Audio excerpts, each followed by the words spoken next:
Bienvenue dans le format 5. Aujourd'hui, on est avec Ayem Nour qui sort son livre Toutes celles que je suis le 4 novembre et on va revenir sur sa vie en 5 dates. Salut Ayem, Salut, comment ça va? ça va très bien. Je suis très heureuse que tu me reçoives. Moi aussi, je suis ravie que tu sois là. On Merci. va parler de toi aujourd'hui en 5 dates qui ont marqué ta vie, 5 grandes dates. Et on va commencer par la première, c'est 1988.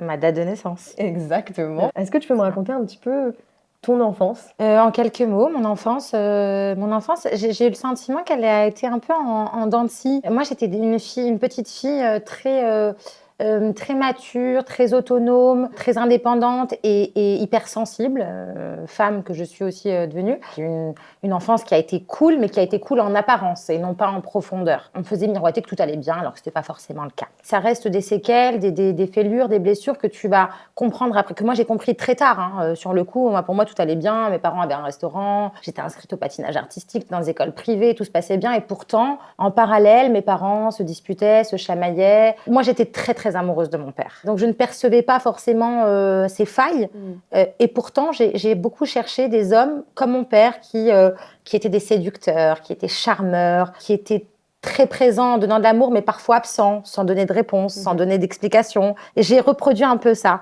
Et j'ai reproduit aussi le schéma maternel, comme ma mère, de chercher tout le temps la reconnaissance, la validation, l'amour, de toujours en faire trop pour plaire. Donc oui, je pense que bien évidemment, le schéma familial qu'on a, le schéma parental qu'on a, peut influencer un enfant. Toi, tu parles un peu de la besoin de reconnaissance, etc., du côté maternel. Est-ce que c'est ça qui te donnait envie d'être célèbre? Est-ce que tu as un jour eu envie d'être célèbre quand tu étais petite? Tu te voyais comme ça aujourd'hui? Moi, pendant longtemps, j'ai pas eu le sentiment d'avoir envie de célébrité. Et pourtant, quand je retourne dans mon passé et que je me regarde en tant que petite fille, j'avais cette envie j'étais très coquette, j'étais très, j'aimais que les regards soient sur moi. Donc, est-ce que c'est une envie de célébrité? Je ne pourrais pas le dire là à proprement dit, mais je pense que j'avais ce besoin de briller. Moi, je me rappelle être adolescente et faire des interviews dans ma chambre, répondre à des interviews. Je m'entraînais, genre, j'étais déjà prête. Fallait que je me prépare pour le moment parce que j'anticipais qu'il allait peut-être m'arriver ce moment-là. Mais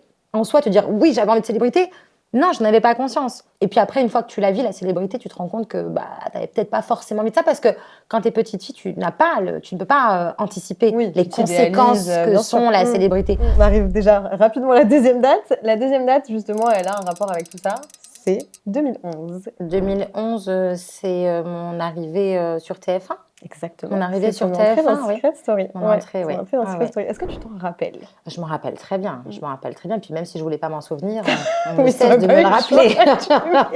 Encore en 2024, on a le Ayem enchanté. Eh oui. Ouais. Non, on ne cesse de me le rappeler. Puis j'en suis fière. Hein. Tu sais, il y a beaucoup de fois où on a essayé de me convaincre et parfois on a réussi à m'en convaincre qu'il fallait que je m'éloigne de ce milieu parce que, tu sais, c'est un milieu qui est très superficiel. On a tendance à vouloir faire croire que tous les gens qui proviennent de ce milieu sont dépourvus de tout bon sens, de toute intelligence. On veut nous faire passer pour des gens idiots. T'as souffert, toi, de ce cliché-là de la fille débile de télé-réalité? Dès lors où tu proviens d'un milieu superficiel qu'est la télé-réalité, quoi que tu fasses, quoi que tu construises, quoi que tu crées, tu seras toujours rappelé et ramené à ça. Les gens adorent faire des raccourcis, les gens adorent te ramener à ce que tu as été et non à ce que tu es devenu. Moi, j'assume complètement ce que j'ai été. Par contre, ce qui me chagrine effectivement, c'est qu'on ne parle que de ça et qu'on me ramène constamment à ça et qu'on ne parle pas du fait que derrière, j'ai fait autre chose, que je suis devenue chroniqueuse, puis animatrice, puis co-animatrice, puis animatrice, puis actrice, puis les livres qui ont un long parcours après, voilà. Bien sûr. C'est dommage qu'on te réduise constamment. Les gens adorent te réduire à ce que tu as été et non ce que tu es devenu. Je trouve ça dommage. Comment t'es venue l'idée de passer les castings ou de participer en tout cas à cette émission-là? Alors moi, je n'ai pas passé de casting, pour être très honnête avec toi. À la base, je suis partie à Saint-Tropez travailler en tant que saisonnière parce que je voulais quitter la ville où je vivais, donc Lyon. Et là-bas, il y avait ce qu'on appelle des chasseurs de tête. À l'époque, ça se faisait beaucoup. Il y avait des chasseurs de tête qui allaient caster à la sauvage des nanas ou des mecs qui trouvaient un peu chouettes physiquement. Voilà. Et du coup, j'ai accepté cette fameuse proposition de casting. Ils me voulaient déjà. Oui, donc finalement, c'était... Donc en fait, ils m'ont juste filmé, m'ont posé des questions, mais c'était pas un casting à proprement dit. Ils me désiraient déjà, exactement. Comment tu, là, avec le recul, tu vis cette expérience Secret Story de 2011, tu vois? je l'ai bien vécu. La prod a été particulièrement, et je les remercie pour ça, parce qu'on a souvent tendance à taper sur la prod. Ils ont été très bienveillants avec moi dès que j'avais besoin de m'isoler. Ils ont été à l'écoute dès que j'ai eu des envies. Moi, j'ai demandé parfois à sortir du programme. Ils ont été à l'écoute, ils ont été là. Je peux pas leur jeter la pierre là-dessus. Maintenant, c'est même pas du mal. J'ai pas anticipé l'engouement qu'il allait avoir autour de moi. J'ai pas anticipé le fait d'être placardée en 4x3 partout, d'être en couverture de magazine toutes les semaines. Moi, j'ai pas anticipé ça. Aujourd'hui, c'est plus trop le cas. Aujourd'hui, les stars de télé-réalité ne sont pas en couverture de magazine tous les jours. C'est pas le même délire, tu vois ce que je veux dire? Nous, à cette période, en tout cas où moi je l'ai fait, vous étiez des stars. Ça prenait beaucoup de place. Ouais. À quel moment tu as décidé que tu voulais vraiment faire une carrière à la télé en tant que aussi chroniqueuse, tout ce qui s'est passé après pour toi? Est-ce qu'il y a eu un déclic où tu t'es dit, OK, je veux continuer dans ce milieu-là? Je l'ai pas choisi. Quand j'ai fini Secret, on m'a proposé plein d'autres émissions et j'avais pas envie. J'étais pas en accord avec ça. Et la prod qui m'avait proposé ça m'a dit, bon, OK, on a compris. Qu'est-ce que tu aimerais faire? J'ai dit, moi, l'émission dont vous m'avez parlé, moi, j'aimerais l'animer. Et on m'a dit, écoute, OK, tu viendras faire des essais et tout, mais est-ce qu'un rôle de comédienne te plairait? Je dis, oui, éventuellement, pourquoi pas. OK, viens faire des essais. Et on a fait cette fameuse série qui a été Hollywood Girl avec Caroline Receveur. On s'en souvient tous. Pour le coup, les gens adorent se moquer de ça, mais ça a été un carton. Ah non, mais c'est exactement ça. C'est au vu des chiffres et des audiences, voilà, tout le monde regardait pour le coup. Les gens adorent se moquer de ça, mais moi, je l'assume complètement. Puis à la suite de ça, on m'a proposé de faire des essais pour être chroniqueuse. Je suis donc devenue chroniqueuse une fois par semaine au sein de l'émission du MAG sur Énergie 2, qui était animée à l'époque par Mathieu Delormeau. Puis comme m'adore dire Mathieu Delormeau, elle a vite fait le tour de la table, la petite. J'étais chroniqueuse pendant une fois par semaine, puis 2 fois par semaine, puis 3 fois par semaine. Après, je suis devenue co-animatrice de l'émission, puis animatrice de l'émission. Mais du coup, comme quoi, en fait, il n'y a pas eu de... Je sais pas que j'avais une envie de carrière là-dedans. C'est ce qui s'est offert à moi. Ça s'est fait comme ça. Voilà, avec lequel j'étais en accord. Tu as été donc animatrice sur le MAG, ça tout le monde le sait, et puis après, tu as fait aussi des chroniques sur TPMP. Comment ça s'est passé d'avoir autant de détracteurs quand on passe dans ce genre d'émission, et comment on gère le rapport à son corps quand on est aussi exposé? J'avais pris beaucoup de poids à une période. J'avais reperdu du poids parce que j'avais fait un livre autour de l'alimentation keto et j'avais perdu beaucoup de poids naturellement. Mais oui, j'avais été un peu choquée par le fait qu'ils me disent lève-toi, montre-nous comment tu es devenue, tout ça. Mais en fait, encore une fois, à ce moment-là, c'est marrant parce que moi, je fais beaucoup de déni. J'ai jamais conscience des choses à proprement dit quand elles se passent. À ce moment-là, quand il me fait ça, moi, je me lève et je suis toute fière de montrer que j'ai perdu du poids. Et tu vois, je suis en mode limite, je suis fière. Alors qu'en fait, c'est un truc de fou en vrai. C'est comme on dirait dans le jargon, c'est une dinguerie en fait. Dans le livre, c'est comme t'es la bonne élève du patriarcat et je trouve que la formulation, elle est, je sais pas comment elle t'est venue, mais complètement. Elle est magnifique. C'est qu'en fait, je suis là, il me dit lève-toi, montre-nous comment tu es devenue, puis moi je suis là, je me lève, en mode je tourne sur moi-même, comme si c'était un truc normal de montrer comment j'étais devenue, comme si en fait Ayem Nour n'était qu'une enveloppe et qu'on se foutait de ce qui se passe à l'intérieur, de ses blessures, de pourquoi elle a pris du poids, enfin tu vois. Et moi je l'ai fait de manière bête et disciplinée à ce moment-là et je n'en voyais pas à ce moment-là, je ne vois pas le problème. Bien sûr. Et c'est qu'après, avec le recul, et c'est pour ça que ce livre m'a fait beaucoup de bien, c'est pour ça que mes échanges avec ma collaboratrice Lola, dont je parle souvent, parfois, elle m'a dit une phrase, elle me l'a encore dite ce matin, c'est que c'est fou cette manière que tu as de minimiser tes souffrances. Mais je pense que c'est propre à plein de femmes, de manière à passer à autre chose et à se dire non, c'est pas grave, non, c'est pas grave, non, c'est pas grave. En fait, si, c'est grave. Parce qu'en fait, ce non, c'est pas grave, il reste en nous et on l'accumule et on accumule et on accumule plein de souffrances. Et en fait, un jour, ça explose et tu comprends pas pourquoi. Et puis alors là, ça va être, les hommes ils vont dire, oh, mais elle est folle, elle est tarée, elle est hystérique, elle est complètement cinglée. Non, en fait, c'est juste que j'ai accumulé plein de choses et que là, c'est en train de péter, là, tu vois. C'est là où moi, je m'en veux parfois de me dire, Ayem, dans la vie, on t'accorde le respect que tu te donnes. Et en fait, à ce moment-là, j'aurais dû lui dire, mais toi, en fait, va au milieu et fais un tour sur toi-même, en fait. Je n'avais pas le recul nécessaire. Et voilà, mais oui, ça a été dur de me rendre compte que, en fait, il y avait beaucoup de gens qui n'étaient là que pour mon physique et tout ça. Et on enchaîne sur la 3e date, 2013. Est-ce que... C'est un peu moins sympathique. 2013, c'est le père de mon fils. C'est l'année où tu aurais rencontré effectivement le père de ton fils. C'était quoi ta vision de l'amour avant de le rencontrer? Walt Disney, moi. Walt Disney, il m'a... J'allais dire un gros mot. J'allais dire Walt Disney, il m'a bip ma vie. Walt Disney, moi. Walt Disney, je lui en veux beaucoup. Je lui en veux beaucoup parce que je pensais que c'était ça l'amour. Je pensais que l'amour, c'était de rencontrer quelqu'un qui te veut du bien, qui tu veux du bien, que vous serez là mutuellement l'un pour l'autre, envers et contre tout le monde, que ça nécessitait aucune concession, aucun compromis, que l'un et l'autre allaient s'accepter tel qu'il est. Ouais, Walt Disney. Voilà, ma vision de l'amour. Est-ce que c'est cette impression que tu as eue quand tu l'as rencontré? Ouais, au début, moi, le père de mon fils, c'était le prince charmant de Walt Disney dans toute sa splendeur. Hein. Mm. Je me demande même si c'est pas lui qui a inspiré Walt Disney pour le prince charmant à ce moment-là. Quand nous étions ensemble, moi, le père de mon fils, il y a très très peu d'hommes qui ont été à la hauteur de ce qu'il a été au départ de notre relation. En fait, le père de mon fils excelle autant dans l'amour que dans la haine. Voilà. Et je peux pas mentir sur ça, tu vois ce que je veux dire? Ce serait malhonnête de ma part que de raconter que les mauvais côtés, non, tu vois. Justement, c'est il y aura une espèce de truc de vengeance, tu vois. Mais effectivement, forcément que, et ça va être une question qui va arriver là dans 3 secondes et demie, est-ce que tu penses qu'il y a eu un peu de 3 Est-ce que tu penses qu'il y a eu un peu d'emprise, justement? Au moment où on se rencontre et où on est ensemble, j'ai pas du tout la notion ou le sentiment d'une quelconque emprise. On est complètement tous les deux fous amoureux. Beaucoup de gens ont douté de par notre différence d'âge, de par son statut social et de par tu vois, mon statut social, le sien. Les gens ont adoré fantasmer sur le fait que, oui, elle est avec un homme très riche, machin, mais sans aucune prétention, et j'en parle très ouvertement dans mon livre. Des hommes qui avaient une aisance financière à ce moment-là, c'était vraiment pas. Je sais que ça va paraître hautain, mais c'est la vérité. Enfin, j'étais dans un milieu du showbiz, des hommes qui avaient une aisance financière, j'avais que ça autour de moi. Donc c'était pas le débat.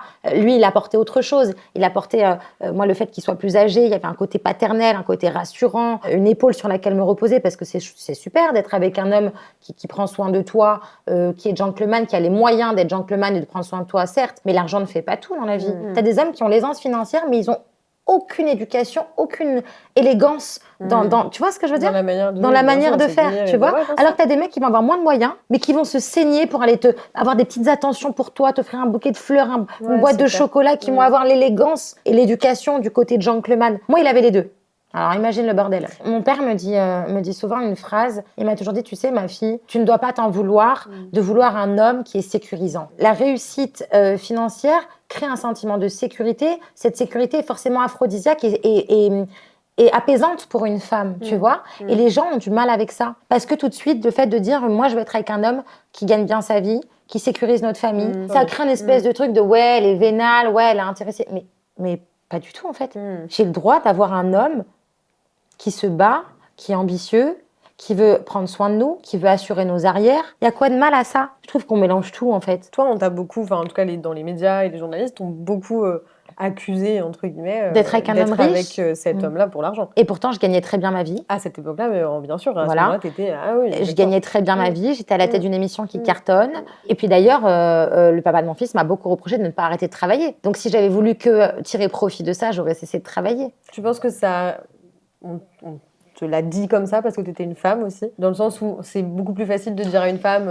Ouais, moi je pense que mes origines, elles arrangent pas les choses. Je pense que quand on s'appelle, quand on est une petite blonde aux yeux bleus et qu'on s'appelle, je sais pas, je vais dire n'importe quel prénom, mais tu vois, qu'on s'appelle Sophie, je pense à plein de petites nanas très mignonnes qui ont été avec des hommes riches, à qui on n'en a pas voulu. Je pense qu'il y a une espèce de truc autour de mes origines qui fait que forcément, il y a un truc qui se crée de nana intéressée, de nana vénale. Je pense que il y a un truc culturel, il y a un truc... Il y a un cliché, tu trouves, il y a une espèce de cliché discriminatoire de parce que t'es une rebeu, t'es avec un homme blindé, donc c'est par intérêt. Je serais une petite blonde aux yeux bleus, ça aurait dérangé personne. Ça, c'est hyper intéressant, tu vois. Ça aurait dérangé personne, je t'assure. Mais je pourrais te sortir plein de nanas qui sont avec des hommes très riches, des hommes de pouvoir, et ça dérange personne. Qui ont des différences d'âge et qui ont des différences de milieux sociaux, et ça dérange personne. Non, mais forcément, quand c'est une rebeu qui vient d'un milieu social classe moyenne, modeste, j'ai envie de te dire, et qui finit... Moi, il y avait tout qui agaçait. Hein. La nana, elle arrive de nulle part, elle se retrouve à la tête d'une émission, elle se retrouve mariée avec un homme très riche. Tout est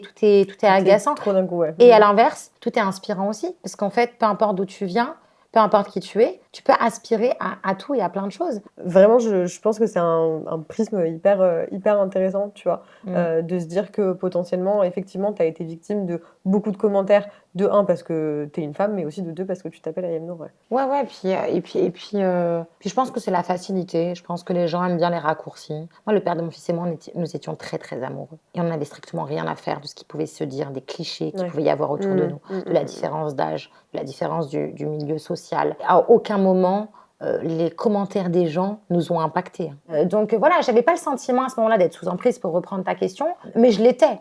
Je l'étais parce que sous emprise de son charme, du côté de la sécurité qu'il m'apportait. Et encore une fois, je tiens à le préciser, je ne parle pas que de sécurité financière. C'était un homme qui était très entreprenant, qui était très investi, qui était rassurant, qui voulait me tirer vers le haut, qui m'apprenait plein de choses. Pour une fois, j'avais le sentiment de pouvoir... souffler, te reposer sur quelqu'un. Voilà, de lâcher prise. Mais il y avait un prix à payer. Qui était?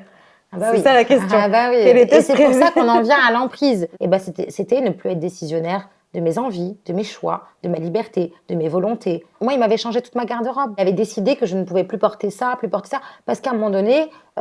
tu devais représenter... Je devais représenter la femme de, tu vois. Tu fais pas ci, tu fais pas ça, tu fréquentes pas une telle personne, tu t'habilles pas comme ci, tu fais pas comme ça. Ton émission, elle est éclatée. Je veux pas que ma femme, elle fasse des émissions qu'elle anime des émissions de télé-réalité. Je veux pas que t'es là-bas, c'est des guignols, je veux pas ceci, je veux pas ça. On était arrivé à une liste où je me disais, du coup, est-ce que je peux respirer ou c'est à quel moment que tu me donnes l'autorisation de respirer, en fait? Donc c'était quand même et tout ça a été un conflit constant, tu vois. Il n'acceptait plus celle qu'il avait, toute celle que je suis. Et toi, tu te reconnaissais ou pas? Moi, j'ai toujours tapé du poing sur la table. C'est ce qui a abîmé notre couple, c'est que j'ai toujours refusé de devenir celle qu'il voulait que je sois, même si il arrivait parfois à me formater sur certaines choses. C'était une forme de formatage, mais avec laquelle j'étais en accord. Il m'a jamais mis un gun sur la tempe pour me forcer. Puis de toute façon, j'étais sous l'emprise de l'amour déjà. C'est une emprise d'être amoureuse. Dès lors où ton cerveau ne fonctionne plus et que tes choix et tes actes ne sont régis que par le cœur, comme dirait l'autre, tu en perds la raison. Et le cœur a ses raisons que la raison est là. Moi, je veux plus être amoureuse. C'est vrai? Non. Parce que tu as peur qu'on te refasse souffrir? Parce que j'ai peur de ne plus être maître de mes choix et de mes envies et de mes émotions. Et j'en ai marre de ça. Non, et pourtant, je suis une amoureuse de l'amour. En fait, j'adorerais être amoureuse, mais être amoureuse sans peine, sans douleur et sans comment on appelle ça? Et sans concession. Et qu'on ne vienne pas me changer, modifier. Comme moi, je ne dois pas le faire aussi avec la personne qui est en face de moi, tu vois. Toi, tu as tendance à le faire aussi? Non, pas trop. De toute façon, moi, je choisis que des mecs éclatés, alors je ne vais pas les changer. Violent, finalement. Elle a fait une rechute.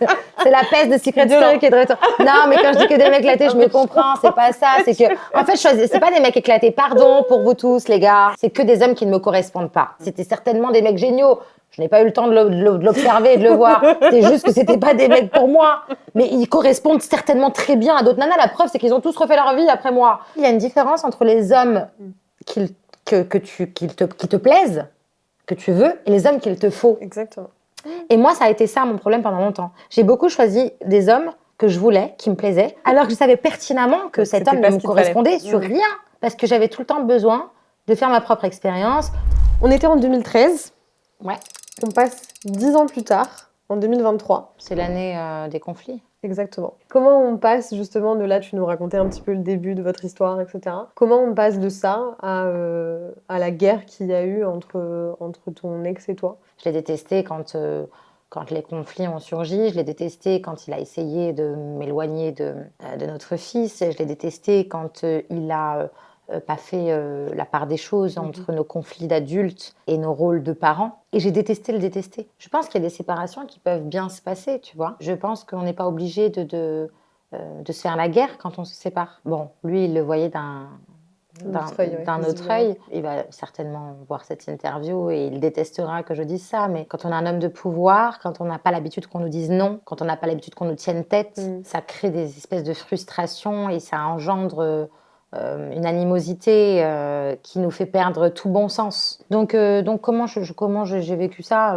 Moi, j'ai pas eu de l'amour à la haine, j'ai toujours de l'amour pour lui. Je sais que ça peut paraître fou, ça peut paraître bizarre, je suis pas amoureuse de lui. Non, mais j'ai toujours de l'amour pour lui parce que, quoi qu'on en dise, on a créé un enfant et il fait partie de ma famille. Malgré tout le mal qu'il a pu me faire ou tout ce qu'il a pu raconter sur moi, c'est quelqu'un, si demain il lui arrivait quelque chose de grave, je serais là pour lui. Donc non, je n'ai pas de haine envers lui. Comment on passe de cet amour fou qu'a été notre amour à étaler nos conflits sur la place publique, qui n'a pas été de mon ressort, pour le coup. Moi, j'ai toujours été très mystérieuse sur ça. Il a fallu à un moment donné juste que je me défende de certaines accusations qui étaient beaucoup trop graves. Il a pensé me faire du mal en allant sur mon terrain. Mon terrain, c'est la notoriété, les médias, la célébrité. Il s'est dit, je vais taper là où ça fait mal. C'est dommage d'en être arrivé là parce que malheureusement...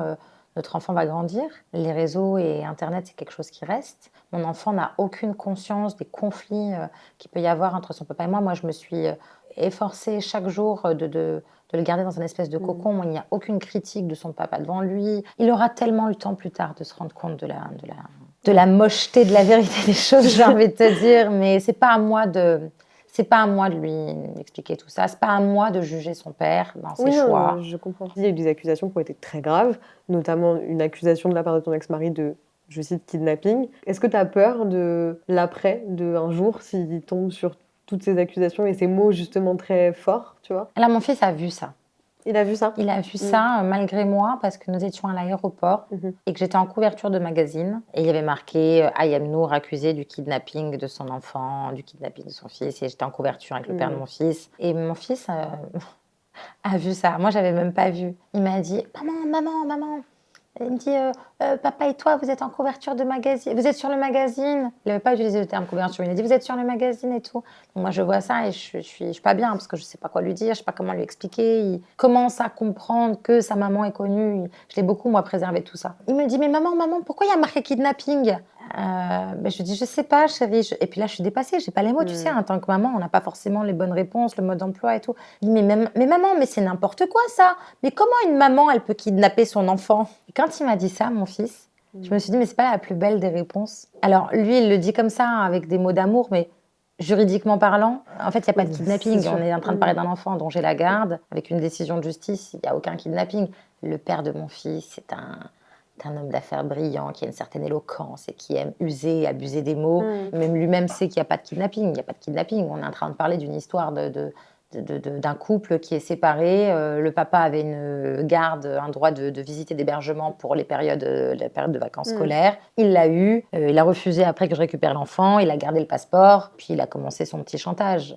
Quand j'ai été le récupérer, il a appelé ça un kidnapping. Il n'y a aucun kidnapping. Ça s'est fini sur quand même un épisode qui était très public parce qu'effectivement, donc lui avait commencé cette guerre un petit peu médiatique et avait commencé à étaler votre vie sur la place publique. Toi, tu as fait une vidéo par la suite, où tu faisais justement appel au roi du Maroc et au président Emmanuel Macron pour te sortir de cette situation compliquée. Déjà, à quel moment tu as pris la décision de faire cette vidéo? J'étais désemparée en fait, j'avais tout essayé, j'avais écrit, fait des lettres, j'avais fait toutes les démarches nécessaires. C'était lunaire en fait ce qui m'est arrivé. Pour les gens qui ne sont pas au courant, donc tu étais au Maroc à ce moment-là et tu ne pouvais pas repartir du je ne pouvais pas repartir parce que le père ne me rendait pas le passeport et qu'une fois que j'ai réussi à avoir un laissez-passer, il a trouvé une solution pour me faire moi bloquer, que je ne reparte pas. Toi qui es très privée, comment tu l'as vécu de toi-même mettre en ligne cette vidéo et exposer, horrible. Tu vois bah ouais. Horrible. Je suis plutôt discrète sur ma vie privée, j'aime pas trop tout étaler. Mais là, en fait, c'était un combat pour mon fils, donc j'en avais plus rien à faire à ce moment-là, tu vois. À ce moment-là, c'est le cri d'une mère. J'en ai rien à foutre d'être belle, j'en ai rien à foutre que je fasse pitié, j'en ai rien à foutre qu'on me juge. À ce moment-là, je m'en fous. Toutes les solutions qui vont s'offrir à moi pour partir avec mon fils et retourner dans notre pays, je le ferai, tu vois. Donc à ce moment-là, rien à faire. Mais là, quand je la regarde avec le recul, je me dis waouh, ça me fait de la peine pour cette femme désarmée qui en arrive au point de pleurer sur les réseaux sociaux pour quémander de l'aide. J'étais prête à tout pour qu'on s'en sorte. Ça, tu le racontes très bien. Et du coup, ça va être dans la deuxième date, qui est le 4 novembre 2024. Oui, la sortie de mon livre. Exactement. À quel moment tu t'es dit, il faut que je fasse de cette histoire un livre? Et j'avais des moments où j'avais besoin d'écrire. Donc j'écrivais des petits moments, des passages, pour pas oublier. Des choses qui me tenaient à cœur, qui me blessaient, qui me faisaient du bien, des moments d'espoir, des moments de doute. En fait, mon livre, c'est un carnet intime. Est-ce que tu es fière de toi d'avoir écrit ce livre-là? Mais en fait, c'est même pas un sentiment de fierté, c'est plutôt un sentiment de soulagement. La fierté, c'est d'avoir pu, en tout cas je l'espère, répondre à toutes ces femmes qui m'ont posé des questions. Ma fierté, je ne la vois que dans les yeux et la reconnaissance et l'amour des autres. Comment ça va aujourd'hui? Là, ça va? Comment ça se passe avec là tout de suite là, maintenant? Tout de suite maintenant avec là tout de suite maintenant avec toi, ça va. Ah bon, ça va. Non, moi je suis pleine de up and down. Là, je suis bien, dans 5 minutes, ça ira pas. Dans 1 heure, ça ira mieux. Dans 2 heures, ça ira pas. Demain, je vais être au summum. Après-demain, je serai fanée, j'aurai besoin de m'isoler, de parler à personne. Oui, grâce à Dieu, j'ai un toit, je suis en bonne santé, j'ai un enfant merveilleux, j'ai une maman, j'ai un papa. À proprement dit, sur le papier, ça va pas trop mal. Mais on néglige trop la santé mentale. Là, la situation avec ton ex-mari, ton Ouais. fils. Où est-ce qu'on en est? Est-ce que toi, tu es satisfaite là, à l'heure actuelle de la situation? Est-ce que juridiquement, ça suit son cours? Aujourd'hui, la situation ne me convient pas parce que mon fils ne voit pas son papa. C'est pas ma volonté. Aujourd'hui, on a un enfant qui est en âge de pouvoir répondre au téléphone tout seul, machin, mais il n'a pas d'appel de son papa. C'est un choix de la part du papa. Je ne peux pas parler à sa place. Bien sûr. Il a choisi de ne pas l'appeler, de ne pas le voir. Ça me convient pas pour l'équilibre de notre fils parce que moi, il faut que je compose, que j'explique, que je rende le truc un peu plus romantique qu'est la réalité. Et puis je pense qu'il a besoin d'une figure paternelle, mais après on ne force pas les gens C'est à sûr. faire les choses, tu vois. Donc peut-être qu'il regrettera plus tard, peut-être que non. Tu sais, moi j'ai un enfant éduqué, je vais pas éduquer les gens. Ça, c'est sûr. Je vais faire en sorte que mon fils devienne un bon être humain déjà, mais je vais pas éduquer les gens. Merci encore Merci d'être à venue. toi, merci C'était un beaucoup. plaisir. Le livre d'Ayem, Toutes celles que Le- je suis, sort le 4 novembre. Merci encore de nous avoir suivis et à très vite.